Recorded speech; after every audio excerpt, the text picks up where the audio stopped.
கிறிஸ்துவுக்குள் பிரியமான தேவனுடைய ஜனமே, மறுபடியும் உங்களை இந்த தொலைக்காட்சியின் மூலமாய் சந்திப்பதில் நான் மிகுந்த மகிழ்ச்சி அடைகிறேன். கர்த்தர் இந்த தருணத்தை எனக்கு கொடுத்ததற்காக நான் தேவனை ஸ்தோத்தரிக்கிறேன். ஆண்டவராகிய இயேசு கிறிஸ்து நமக்கு நல்லவரும் வல்லவரும் போதுமானவராக இருக்கிறார்.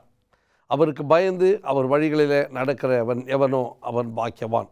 வேதவசனம் சொல்லுகிறது, எங்கே 2-3 பேர் கூடி என் நாமத்தை தொழுது கொள்ளுகிறார்களோ அவர்கள் மத்தியிலே நான் வாசம் பண்ணுவேன் என்று சொல்லி அருமையாக சொல்லுகிறார். அப்படியானால் இந்த 2-3 பேர் என்பது அநேக வேளையிலே நாம் நினைத்து கொள்வோம், நம்முடைய ஆலயத்தில் செல்லும் பொழுதோ அல்லது எங்காகிலும் 2-3 பேர் கூடும் பொழுதோ ஒருவேளை இந்த ஆண்டவர் நம்மிடத்தில் வந்து நம்முடைய ஜபத்தை கேட்பார் என்று ஒருவேளை நீங்களும் நானும் நினைத்து கொள்ளலாம். ஆனால் அதைவிட மிக முக்கியமான ஒரு காரியத்தை நீங்களும் நானும் தெரிந்து கொள்ள வேண்டும். ஒரு குடும்பத்தில் கணவன், மனைவி, பிள்ளை, இந்த 3 பேர் இல்லாத குடும்பங்கள் கிடையாது. ஒரு குடும்பம் என்று சொன்னால் அதில் ஒரு 3 பேர் இருப்பார்கள். எப்படி ஆகிலும் ஒரு 3 பேர். ஒருவேளை பிள்ளை இல்லாத இடத்துல தாய் தகப்பன் இருக்கலாம், அல்லது சொந்தங்கள் இருக்கலாம், அல்லது உறவுகள் இருக்கலாம், அல்லது வேலைக்காரர்கள் கூட இருக்கலாம். இந்த 3 பேர் என்பது தாய், தகப்பன், பிள்ளை. இந்த 3 பேரும் ஆண்டவரை நோக்கி கூப்பிடும் பொழுது கர்த்தர் பதில் கொடுக்கிறார்.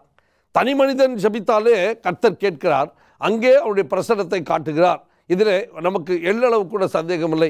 ஆண்டவராக இயேசு கிறிஸ்து ராம் முழுவதும் சென்று ஜெபம் பண்ணியிருக்கிறார். ஒரு வனாந்தரமான இடத்துல சென்று ஜெபித்திருக்கிறார்.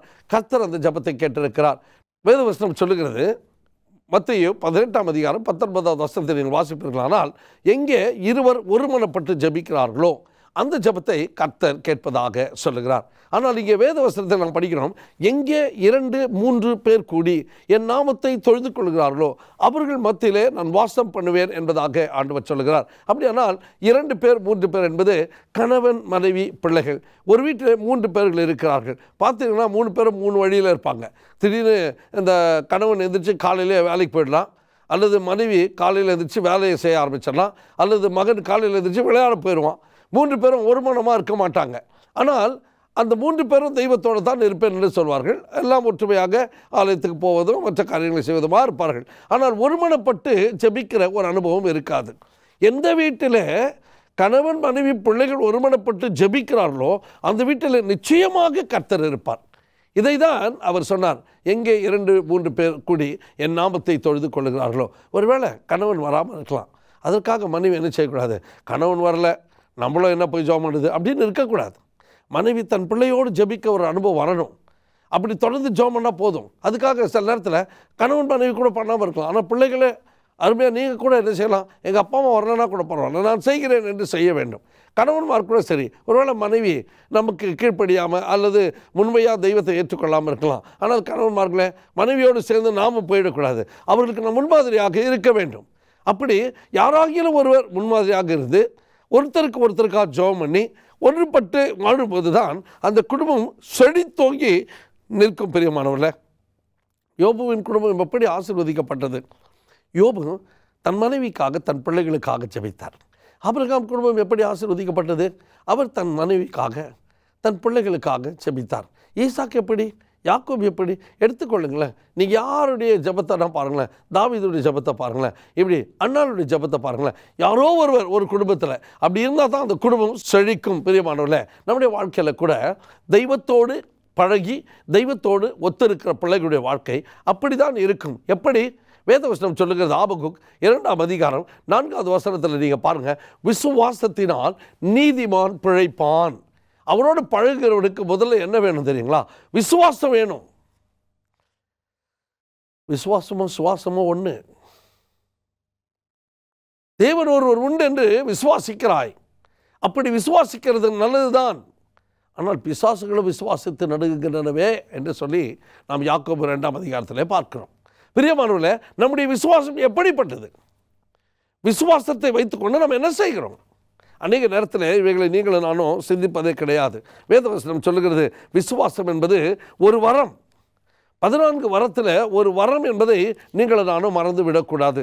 விசுவாசத்தை குறித்து நீங்களும் நானும் படிக்கும் பொழுது ரோமருக்கு எழுதுகிற புஸ்தகத்தில் என்னோட திருப்பிக் கொள்ளுங்கள் 10ஆம் அதிகாரம் 17வது வசனத்தை உங்களுடைய கவனத்தை திருப்பிக் கொள்ளும்படி நான் உங்களை அன்போடு கூட கேட்டுக்கொள்கிறேன். ரோமருக்கு எழுதுகிற புஸ்தகம் அப்போஸ்தலனாகிய பவுல் ரோமருக்கு எழுதின புஸ்தகம் 10ஆம் அதிகாரம் 17வது வசனத்தை நான் வாசிக்கிறேன். ஆதலால் விசுவாசம் கேள்வினாலே வரும், கேள்வி தேவனுடைய வசனத்தினாலே வரும் என்று சொல்லுகிறது. விசுவாசம் எப்படி வருமா? கேள்வினாலே வரும். எப்போ வரும்? வேதத்தை வாசிக்கணும். வேதத்தை வாசிக்கணுங்க.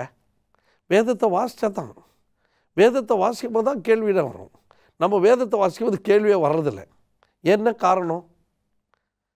அநேக நேரத்தில் வேதத்தை வாசிப்போம், ஒரு நாள் கூட கேள்வி கேட்கவே மாட்டோம். ஏன் தெரியுங்களா? நமக்கு அது புரியறதில்லை. நம்ம படிப்போம் ஆனால் புரியாது, நம்ம படிப்போம் ஆனால் தெரியாது. எப்படி வரும்? விசுவாசத்தை தானே வரும். அதனால தான் ஆண்டவருடைய வசனம் சொல்லுது, இந்த வேதத்தை நீ விசுவாசிப்பதில்லை. ஏன் விசுவாசிக்கணும்? விசுவாசம்னா என்ன? எபிரேயர் 11ஆம் அதிகாரம் எல்லாருக்கும் தெரியும். ஒன்று படிக்கும்போது, விசுவாசமானது நம்பப்படுகிறவர்களின் உறுதியும் காணப்படாதவர்கள் நிச்சயமாக இருக்கிறது என்று சொல்லி நாம் வாசிக்கிறோம். நாம் கொரிந்தியருக்கு நீங்கள் நானும் நம்முடைய கவனத்தை திருப்பிக்கணும். 2 கொரிந்தியர் 5:6 வாசிக்கும் பொழுது, நாம் தரிசித்து நடவாமல் விசுவாசித்து நடக்கிறோம். நாம் தரிசித்து நடக்கலை, கடவுளை பார்க்கலைங்க. கடவுளை யாரும் பார்க்க முடியாது. ஆனால் என்ன ஒரு கொடுமை, பார்க்காத கடவுளுக்கு ஒரு ரூபத்தை வச்சுருக்காங்க. அதுதான் கொடுமை. என்ன ஒரு கொடுமை? பார்க்காத கடவுளுக்கு ஒரு ரூபத்தை கொடுக்குறாங்க. அதான் பாவம். ஒரு புறா படம் போடுறது, ஒரு இயேசு கிறிஸ்து படம் போடுறது, இப்படி படமெல்லாம் போட்டு சிலுவையெல்லாம் வச்சுக்கிட்டு, இன்றைக்கி நிறைய கிறிஸ்தவர்கள் சிலுவை வேறு வீட்டில் வேறு வச்சுக்கிறாங்க. நிறைய கிறிஸ்தவர்கள் ஏசாமி போட்டான்னு சொல்லி ஏதோ ஒரு ஃபோட்டோ வச்சுக்கிறாங்க. நிறைய கிறிஸ்தவர்கள் புறா என்று ஏதோ ஒரு புறாவை போட்டுக்கொண்டு இந்த பரிசுத்த ஆவியானவர் என்று சொல்லிக் கொள்ளுகிறார்கள். அதை போட்டுட்டு கடைசியில் அதை பார்த்து வணங்குறாங்க.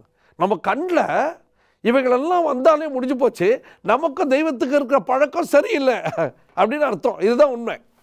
ஆகவே பிரியமான தேவனுடைய ஜனமே, நம்முடைய வாழ்க்கையில் அப்படி இருக்கக்கூடாது. நாம் தரிசித்து நடக்கவில்லை, விசுவாசித்து நடக்க வேண்டும். தரிசனம் என்பது கடவுள் காட்டுகிறது. ஆண்டவர் சொன்னார், நீ என்னை பார்த்துருக்கிற. யாத்திராம 20 படித்து பாருங்கள். நீங்கள் என்னை கண்டிருக்கிறீர்கள், ஆனாலும் எனக்கு ஒப்பாங்க வெள்ளினாலும் பொன்னினாலும் எந்த தெய்வத்தையும் நீங்கள் என்ன செய்யக்கூடாது, உருவாக்கக்கூடாது என்று சொல்லுகிறார். அவரை பார்த்தவங்களுக்கே அப்படின்னு சொல்லும்போது பார்க்காத நமக்கு எப்படி சொல்லுவார்னு யோசித்து பாருங்களேன். ஆண்டவர் சொன்னார், வானத்தில் மேலே வானத்திலும் கீழே பூமியிலும் பூமியின் கீழ் தண்ணீரிலும் உண்டாயிருக்கிறவர்களுக்கு ஒப்பான யாதொரு சொர்பத்தை ஆகிலும் யாதொரு விக்கிரகத்தை ஆகிலும் நீ உனக்கு உருவாக்க வேண்டாம், அவைகளை நமஸ்கரிக்கும் சேவிக்க வேண்டாம்னு சொல்கிறாரு. ஆனால் நாம் என்ன செய்கிறோம்? யாத்திராம 20 எடுத்து மடித்து உள்ளே வச்சுக்கிறோம். வச்சுட்டு கண்மூடித்தனமாக ஒரு சிலர் வீட்டுக்கு போனாக்கா கேண்டில் வேறு கொளுத்தி வச்சிட்றாங்க. செத்தவனுக்கு தான் கேண்டில் கொளுத்துவாங்க. இவங்க கேண்டில் வேறு கொளுத்தி வச்சிடறாங்க, மாலை வேறு போட்டிருக்கிறாங்க. இவங்க என்னன்னே தெரியல. இவங்க சத்தியத்தை தெரிஞ்சவங்களா இல்லை சத்தியத்தை தெரியாதவங்களான்னு தெரில. இதில் நிறைய மூட நம்பிக்கை வேறு இவங்களுக்குள்ள. ஒரு பள்ளி ஓடிடக்கூடாது, ஒரு பூனை ஓடிடக்கூடாது, ஒரு எலி ஓடிடக்கூடாது. இதில் வேறு நாள் வேறு பார்க்குறது, நட்சத்திரம் வேறு பார்க்குறது, அம்மி வேறு மிதிக்கிறது, அருந்ததி பார்க்குறது, இதில் வேறு ஜாதகத்தை பார்க்குறது, மந்திரத்தை பார்க்குறது, மாந்திரிகத்தை பார்க்குறது, பில்லி சூன்யத்தை வேறு போய் பார்க்குறது, இதெல்லாம் வேறு நடந்துகிட்ருக்கு. ஆனால் கிறிஸ்தவன் சொல்கிறான், பைபிள் எடுத்தவன் சொல்கிறான், பைபிள் தெரியும்னு சொல்கிறவன். எப்படிங்க இவன் விசுவாசமெல்லாம்? எப்படிங்க? எந்த அடிப்படையில்? உணர்வா அல்லது உறவா? யோசித்து பாருங்களேன். இன்றைக்கி ஏதோ பேரளவா இல்லை எப்படிப்பட்ட சூழ்நிலை? நீங்களும் நானும் யோசித்து பார்க்க வேண்டிய ஒரு சூழ்நிலை பிரியமானவர்கள. நம்முடைய வாழ்க்கையில் நாம் எப்படி இருக்கிறோம்? ஆகவே தான் ஆண்டவருடைய வசனம் மிகவும் தெளிவாக சொல்லுகிறது. பக்தன் தாவீது எழுதும்போது சங்கீதம் 119:18 சொல்லுகிறார், உன்னுடைய வேதத்தில் உள்ள அதிசயங்களை பார்க்கும்படி என்னுடைய கண்களை திறந்தருளும். உன்னுடைய வேதத்தில் உள்ள அதிசயங்களை பார்க்கும்படி. நிறைய பேருக்கு வேதம் அதிசயமாகவே தருவதில்லை. ஓசியாவில் சொல்லும்போது வித்தியாசமாக சொல்கிறார், அவர்களுக்கு என் வேதத்தின் மகத்துவங்களை தெரியப்படுத்தினேன், அவர்களோ அதை அந்நிய காரியமாக எண்ணுகிறார்கள் என்று ஓசியா 8ஆம் அதிகாரம் 12வது வசனம் 13வது வசனத்தில் பார்க்கிறோம். என் வேதத்தின் மகத்துவங்களை அவர்களுக்கு தெரியப்படுத்தினேன், அவர்களோ அதை அந்நிய காரியமாக எண்ணுகிறார்கள். எப்படிப்பட்ட ஒரு நிலைமை பாருங்களேன். அவங்களுக்கு எப்படி விசுவாசம் வளரும்? அது எப்படி விசுவாசம் இருக்கும்? நீங்கள் இன்னொரு கொடுமையான ஒரு சூழ்நிலை. எரேமியாவின் புஸ்தகம் 6ஆம் அதிகாரம் 10வது வசனத்தை நான் வாசிக்கிறேன். சற்று கவனமாக இதை கவனிக்கும்படி உங்களை அன்போடு கூட நான் கேட்டுக்கொள்கிறேன். எரேமியா 6:10வது வசனம் அழகாக சொல்கிறா பாருங்கள். அவர்கள் கேட்கும்படி நான் யாரோட பேசி எச்சரிப்பேன் அன்று சொல்கிறார். அவர்கள் கேட்கும்படி நான் யாரோட பேசி எச்சரிப்பேன்? அவர்களுடைய செவி விருத்த சேதனம் இல்லாதிருந்தது. அவருடைய செவி எப்படி இல்லையா?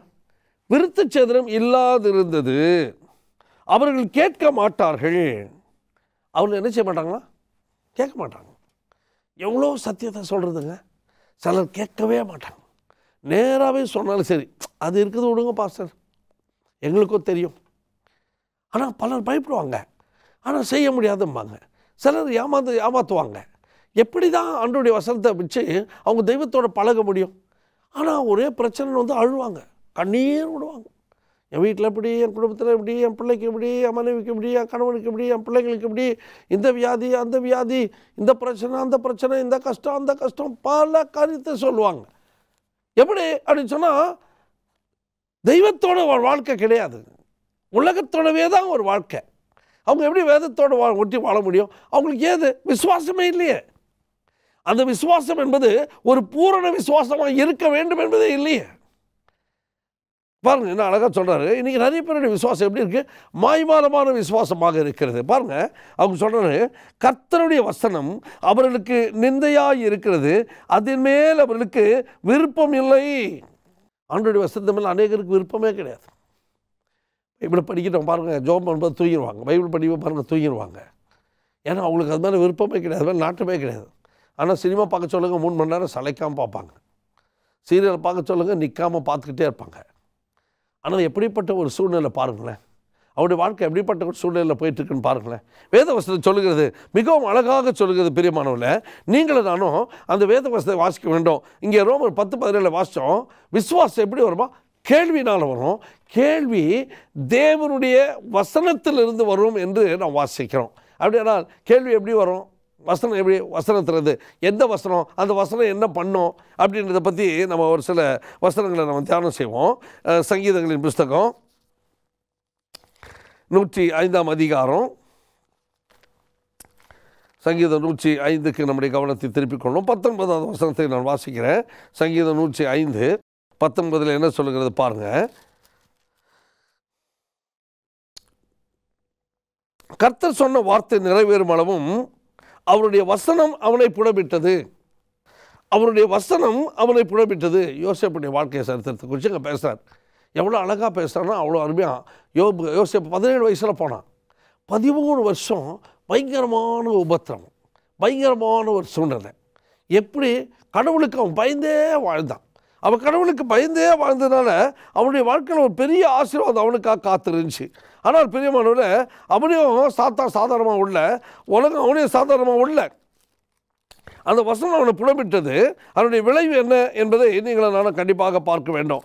ஆதியாகம புஸ்தகம் 39ஆம் அதிகாரத்துக்கு நம்முடைய கவனத்தை நாம் திருப்பிக் கொள்வோம். ஆதியாகமம் 39:9வது வசனத்தை நான் வாசிக்கிறேன். ஆதியாகமம் 39:9. இந்த வீட்டிலே என்னிலும் பெரியவன் இல்லை, அவருடைய மனைவியா இருக்கிறபடியால் உன்னை தவிர வேறொன்றையும் அவர் எனக்கு விலக்கி வைக்கவில்லை. இப்படி இருக்க நான் இத்தனை பெரிய பொல்லாங்குக்கு உடன்பட்டு தேவனுக்கு விரோதமாய் பாவம் செய்வது எப்படி என்றான். என்ன அழகாக சொன்ன பார்த்தீங்களா? எப்படியா செய்வேன்? போத்திபார் வீட்டில் பெரிய ஆசீர்வாதம், எல்லையில்லாத ஆசீர்வாதம். அவனை கடவுள் கொண்டு போய் கஷ்டப்படணும்னு விடல. அவனுக்கு எங்கேயோ ஒரு இடத்துல சரி சந்தோஷப்பாரு. இதான் கடவுளுடைய பிள்ளைகளுக்கு ஆண்டவர் செய்யுது. எத்தனை துன்பமான இடத்துல போனாலும் அவருடைய பிள்ளைகள் அவர் பாதுகாத்துக் கொள்வார். நீங்கள் நான் மறக்கக்கூடாது பெரியமானவர்களே. நீங்கள் ஆண்டவருக்கு உண்மையாக இருங்க. ஒருவேளை உங்கள் வீட்டுக்குள்ளே எல்லாருக்குள்ளும் கர்த்தர் உங்களை சுகமாக வைப்பார். அது யாரெல்லாம் இருக்கட்டும், எத்தனை பேர் தான் இருக்கட்டும், நீங்கள் ஆண்டவருக்கு உண்மையாக இருந்தால் கர்த்தர் உங்களுக்குரிய ஆசீர்வாதத்தை எப்படி ஆகிலும் கொடுத்துருவார். யோசேப்பை பாருங்கள், துன்பப்படுத்தி தான் தூக்கிட்டு போய் போட்டாங்க. யோசேப்பு அழுதுகிட்டே போயிருப்பார். தகப்பன் பாசம் போயிடுச்சு. அண்ணன் தம்பிங்க பாசம் விட்டுருங்க, தாய் பாசம் முன்னாடியே போயிடுச்சு. தனிமை அவனுக்கு எவ்வளோ வாட்டியிருக்கும். ஆனால் கர்த்தர் அவனுக்கு கொண்டு போய் பத்திரமா ஒரு இடத்துல பாதுகாப்பாக வச்சு அவனுக்கு ஒரு வேலை கொடுத்து அவனை பொறுப்பாக வாழ வைக்கும்போது அவனுக்கு கடவுளுடைய அன்பு கண்டிப்பாக தெரிஞ்சிச்சு. அவனுடைய வசனம் அவனை புடமிட்டுச்சு. அந்த இடத்துல அவன் சொல்கிறான், இந்த வீட்டில் என்னிலும் பெரியவன் எவனும் இல்லை, நான் தான் பெரியவன். எவ்வளோ பெரிய ஆளாக ஆக்கியிருக்கார் பாருங்கள் ஆண்டவர். அடிமைங்க அவன். அடிமையை கூட ஆண்டவர் பெரிய ஆளாக வைக்கிறார் பாருங்கள். அடிமையிலே ஒரு பெரிய உன்னதமான ஒரு ஸ்தானத்தை கொடுத்து வைக்கிறார் பாருங்களேன். ஆண்டவருக்கு உண்மையாக வாழ்ந்தால் போது, ஆண்டவர் யாரையுமே கைவிடுறதில்லைங்க. அந்த நாட்களில் ஏலம் விட்டுப்பாங்க. கற்பர்களெல்லாம் கொண்டு போய் வெள்ளையர்களை ஏலம் விடுவாங்க. அப்படி ஏலம் விடும் பொழுது ஒரு கற்பன் அவனை அந்த வீட்டிலேருந்து கூட்டிகிட்டு போகிறாங்க, வெள்ளையர்கள் வீட்டிலேருந்து. அவன் அழுகுறான், ஐயா வேண்டாம் ஐயா, என்னை கூட்டிகிட்டு போகாதீங்க. அவங்க மனைவி கிட்ட சொல்கிறான், அந்த வெள்ளைக்கார மனைவி கிட்ட, அம்மா நான் என்னம்மா தப்பு பண்ணேன், இவர் என்னை கூட்டிகிட்டு போய் விடுறேன்றாரம்மா. நல்லா ஹைட்டாக வெயிட்டாக நல்லா இருக்கிறான், நல்ல காசு கிடைக்கும், அந்த ஆளுக்கு பண ஆசை. அந்த பிள்ளைகிட்ட போய் அழுகுறான், ஐயோ என் பிள்ளைங்க மாதிரி உங்களை நான் பார்த்தனே, நீங்கள் என்னை அப்பா கிட்ட சொல்லக்கூடாது, அப்பா என்னை கூட்டு போகிறேன்றாரு, எனக்கு இந்த வீடை விட்டு போகிறதுக்கு இஷ்டம் இல்லை. அம்மா நல்லா இருக்காங்க, பிள்ளைங்க நீங்கள் நல்லா இருக்கிறீங்க, இவர்கிட்ட நல்லா இருக்காரு, உங்கள் குடும்பத்தில் நானும் ஒருத்தனை நான் வாழ்ந்துட்டேன், தயவுசெய்து என்னை கூட்டிகிட்டு போய் ஏலம் கூட வேணாம்னு சொல்லுங்கள், வேறு எங்கன்னா போனால் எனக்கு எப்படி இருக்குமோ எனக்கு தெரியாது, நான் ரொம்ப கஷ்டப்படுவேன், என்னை தயவுசெய்து காப்பாற்றுங்கன்னு அழுகுறார். ஆனால் ரொம்ப பக்தியான ஒரு மனிதன், கடவுளுக்கு பயந்த ஒரு மனிதன். ஒவ்வொரு நாளும் காலையில் எழும்பி கடவுளை நோக்கி முட்டி போட்டு ஜெபம் பண்ணுவார். ஆண்டவரே, இந்த குடும்பத்தில் இருக்கிற இந்த ஓனர் அப்பா, இந்த ஓனர் அம்மா, இந்த பிள்ளைங்கள்லாம் என் குடும்பத்தில் ஒருத்தராக நீங்கள் நினச்சி ஆசீர்வதிங்க ஆண்டவரேன்னு சொல்லி ஒவ்வொரு நாளும் ஜெபிப்பாராம். அப்படிப்பட்ட ஒரு ஜெப வீரருக்கு அந்த நிலைமை பாருங்கள். கொண்டு போய் ஏலத்தில் விற்கிறதுக்கு பிளான் பண்ணி கொண்டு போயிட்டாங்க. ஏலத்தில் வச்சு விற்கிறாங்க. அதை வாங்குறவர் பார்த்தாரு, இவ்வளோ பெரிய ஃபிகர் ஆக்குறாரு, இவ்வளோ ஹைட்டாக 6 அடி ஆக்குறாருன்னு சொல்லிட்டு $10,000 வாங்கிட்டார். அந்த $10,000 வாங்கினவர் பார்த்து அழுகுறாரு, என்னை கூட்டு போகாதீங்க, நான் வரமாட்டேன் உங்கள் வீட்டுக்கு, என்னை கூட்டு போகாதீங்க, நான் சோம்பேறி, எனக்கு வேலை செய்ய தெரியாது, என்னை கூட்டிகிட்டு போகாதீங்க அழுகுறாரு. அவர் சொன்னார், உன்னை ஏலத்துக்கு எடுத்தாச்சுப்பா, வா போகலாம். காரில் உட்கார வச்சு கூட்டிகிட்டு போகிறாரு. அந்த காரில் அவன் அழுத்திட்டே போகிறான். ஏன்னா அந்த அம்மா அவனை எவ்வளோ பாசமாக பார்த்தாங்க, அந்த ஐயா எவ்வளோ பாசமாக பார்த்தாங்க, அந்த பிள்ளைங்களை அவன் எவ்வளோ பாசமாக பார்த்தான்னு நினச்சி அவன் அழுதுகிட்டே போகிறான். ஒரு பெரிய இடத்துக்கு போகும்போது ஒரு பெரிய வீடு, அது உள்ளே போயிட்டு அவன் அழுகுறான், நின்று அழுகுறான். அப்போ அவர் சொன்னார், தம்பி உன்னை நான் ஏன் கூட்டிட்டு வந்தேன் தெரியுமா, நான் ஒரு அடிமையை தான் தேடி வந்தேன், அது உண்மை தான், ஆனால் ஒரு உண்மையான அடிமை எனக்கு கிடைக்கணும், நான் கடவுள்கிட்ட ஜெபம் பண்ணிட்டு வந்தேன். அப்போ கடவுள் உன்னை எனக்கு காமிச்சார். அப்போ தான் நான் உன்னை என்ன செய்தேன், $10,000 நானே பரவாயில்லன்னு சொல்லி வாங்கிட்டு வந்தேன். இங்கே நீ அடிமையாக இருக்கிறதுக்கு அல்ல, நீ சுதந்திரவாளியாக இருப்பதற்காக என்று சொல்லி அந்த வீட்டோட அத்தனை சாவி அவர் கையில் கொடுத்துட்டு, இந்த வீட்டுக்கு நீ தான் எஜமான். பார்த்தீங்களா? எனக்கு பிரியமான தேவனுடைய ஜனமே, ஆண்டவருக்கு நீங்கள் பிரியமாக வாழும்போது, ஆண்டவருக்கு நீங்கள் பிரியமாக இருக்கும் பொழுது, உங்கள் வீட்டில் நீங்கள் ஒருத்தர் 10 பேர் ஒருத்தராக இருக்கலாம், ஆனால் கர்த்தர் உங்களை உயர்த்துவார், கர்த்தர் உங்களை ஆசீர்வதிப்பார், கர்த்தர் உங்களை மேன்மையான இடத்துல கொண்டு போய் வைப்பார். எப்போன்னு சொன்னால் ஆண்டவருக்கு பிரியமாக வாழும்போது. அந்த அனுபவம் நம்முடைய வாழ்க்கையில் வர வேண்டும், அந்த காரியம் நம்முடைய வாழ்க்கையில் வர வேண்டும். இதை தான் அங்கே யோசேப்பு பண்ணுகிறார். கீழே பாருங்கள் 10வது வசனம். அவள் நித்தம் யோசேப்போடே இப்படி பேசிக்கொண்டு வந்தும் அவன் அவளுடனே சயனிக்கவும் அவளுடைய இருக்கவும் சம்மதிக்கவில்லை. பாவம் செய்ய சம்மதிக்கவே மாட்டான் தெய்வத்தோடு பழகிறவன். தெய்வத்தோடு யார் பழக வேண்டும், தெய்வத்தோடு யார் நெருங்கி வாழ வேண்டும், தெய்வத்தோடு யார் உறவாட வேண்டும், தெய்வத்தோடவே தன் நாட்களை கழிக்க வேண்டும் என்று சொல்லி தெய்வத்தை அதிகமாய் நேசிக்கிறவர்கள் பாவத்தோடு பழக மாட்டார்கள். பாவத்தோடும் பழகுவதும் ஒன்று, நாகப்பாம்போடு பழகுவதும் ஒன்று. பாவத்தோடும் பழகுவது ஒன்று, விஷத்தோடு பழகுவதும் ஒன்று. பாவத்தோடு பழகுவதும் ஒன்று, சாபத்தோடு விளையாடுவதும் ஒன்று. பாவம் என்பது பாம்பை காட்டிலும் கொடியது, பாவம் என்பது விஷத்தை காட்டிலும் கொடியது, பாவம் என்பது குஷ்டரோகத்தை காட்டிலும் கொடியது. ஆகவே பிரியமானவர்களே, நீங்கள் எதற்கு வேண்டுமானாலும் சம்மதித்து விடுங்கள், பாவத்திற்கு மட்டும் சம்மதிக்காதீர்கள். பாவத்துக்கு சம்மதிக்கிறவன் தெய்வத்தோடு வைத்திருக்கிற பழக்கம் சரியில்லை என்ற அர்த்தம். எப்படி அவன்கிட்ட விசுவாசம் இருக்கும்? செத்துப்போன விசுவாசம் தான் இருக்கும். சாத்தானுக்கு இருக்கிற விசுவாசம் தான் இருக்கும். சாத்தான் எப்படி தெய்வத்தை பார்த்து நடுகிறான், அதே போல் இவனும் சாத்தான் தெய்வத்தை பார்த்து நடிகன்னு தான் இருக்கும் காலமெல்லாம். நாளைக்கு என்ன நடக்குன்னு தெரியாது. தெய்வம் இல்லை, எறும்பை கூட பார்த்து நடுக்க வேண்டிய சூழ்நிலை வந்துடும், துரும்பை பார்த்து கூட நடுக்க வேண்டிய சூழ்நிலை வந்துடும். எதை பார்த்தாலே பயம், பார்த்துக்கிறீங்களா? சிலரை எதுக்கு பார்த்தாலே பயப்படுவாங்க. அதனால சிலர் மென்டல் ஆகிடுவாங்க, அதனால சிலர் மெமரி லாஸ் ஆகிடும், அதனால சிலர் செத்து போயிடுவாங்க. கோன் டர்ரா ஓ மர்ரான்னு இந்தியில் சொல்லுவாங்க. அப்படி ஏன் அந்த பழமொழி சொன்னாங்கன்னா, நிறைய பேர் பயத்தில் தான் செத்து போனவன், சும்மாவே பயந்து செத்து போனவங்க நிறைய பேர். ஆக்சிடெண்ட்டில் நிறைய பேர் பொழைச்சிக்குவான், ஆனால் சாவரம் தெரியுமா, ஒரு அடி கூட பட்டுக்காது, பயத்தில் செத்து போய்டுவான் உடக்குன்னு. பிரியமானவங்கள, அவனை பயம் சூழ்ந்து கொள்ளும், கவிக்கொள்ளும். ஆகவே தான் ஆண்டவருடைய வசனம் சொல்லுது, நீங்கள் எதுக்கு பயப்படுறீங்களோ இல்லையோ பாவத்துக்கு பயப்படுங்க. அவன் பாவத்திற்கு பயந்தான். யோசேப்பு தெய்வத்துக்கு பயந்து நடந்தபடினால பாவத்துக்கு பயந்தான். பயப்படணும், 2 பயமும் இருக்கணும். ஸ்கூட்டர் ஒருத்தர் வண்டியை ஓட்ட தெரியலன்னு வச்சுக்கோங்களேன், அப்போ தான் ஸ்கூட்டர் எடுத்து ஓட்டுறாருன்னு வச்சுக்கோங்க. அவருக்கு ஒரு பயம் இருக்கணும். எப்படி? நான் கீழே விழாமல் வண்டியை கவனமாக ஓட்டணுன்ற ஒரு தைரியம் இருக்கணும். யார் மேலேயும் மோதிடக்கூடாது அப்படின்ற ஒரு மனசு இருக்கணும். ஆனால் ஒரு தைரியம் இருக்கணும். எப்படி? நான் வண்டியை ஓட்ட கற்றுக்கணும், ஓட்டி ஆகணும், கீழே விழக்கூடாது, அந்த ஒரு தைரியம் இருக்கணும். அதே மாதிரி கீழே விழுந்துட்டா எப்படி அதை உஷாராக விழுந்துடக்கூடாது, அந்த பயமும் உள்ளக்கணும். அதே மாதிரி வண்டி ஓட்டி கற்று முடித்த பிறகு ஒரு தைரியம் வரணும். எப்படின்னா, இனிமேல் எனக்கு வண்டி ஓட்ட முடியும், ஆனால் யார் மேலே எதுவும் செய்திடக்கூடாது, மோதிடக்கூடாது அப்படின்ற ஒரு பயம் இருக்கணும். வண்டி ஓட்ட கற்றுக்கொள்ளும் போது என்ன பயம் இருக்கணும்? கீழே விழாமல் வண்டி ஓட்டணும், கீழே விழுந்துட்டா ரொம்ப ஆபத்தாயிடும், அதனால் கவனமாக ஓட்டணுன்ற ஒரு பயத்தோடு வண்டியை தைரியமாக ஓட்டணும். வண்டி ஓட்டி கற்று முடித்த பிறகு வண்டியை ஓட்டுறோமோ எப்படி வேணாலும் ஓட்டலாம் அப்படின்னு இருக்கக்கூடாது, யார் மேலேயும் மோதிடாமல் கவனமாக ஓட்டணுன்ற பயமும் இருக்கணும். அப்போ பயம் ரெண்டுத்துக்கும் இருக்கணும். அதே போல் தான் பைபிள் சொல்லுது, எப்பொழுதும் பயந்து இருக்கிறவன் பாக்கியவான். எதுக்கு? தெய்வத்துக்கும் பயப்படணும், பாவத்துக்கும் பயப்படணும். தெய்வத்துக்கு பயப்படுகிற பயம் பாவத்துக்கு அல்ல, பாவத்துக்கு பயப்படுகிற பயம் தெய்வத்துக்கு அல்ல. பாவத்துக்கு பயப்படுவது வேறு. தெய்வத்தை நேசித்து அவரோடு பழகும் போது பாவத்திற்கு நீ செய்யாமல் இருந்தாலே பயப்பட வேண்டிய அவசியம் இல்லை. ஆனால் தெய்வத்துக்கு பயப்படாதபடி துணிகரமாய் பாவம் செய்யும் பொழுது வாழ்க்கையில் சாபத்துக்கு நீ ஆயத்தமாக வேண்டும் என்பதை மறந்துவிடக்கூடாது.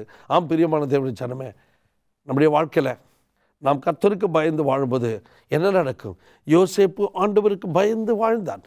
கர்த்தருடைய வசனம் அவனை புடமிட்டது.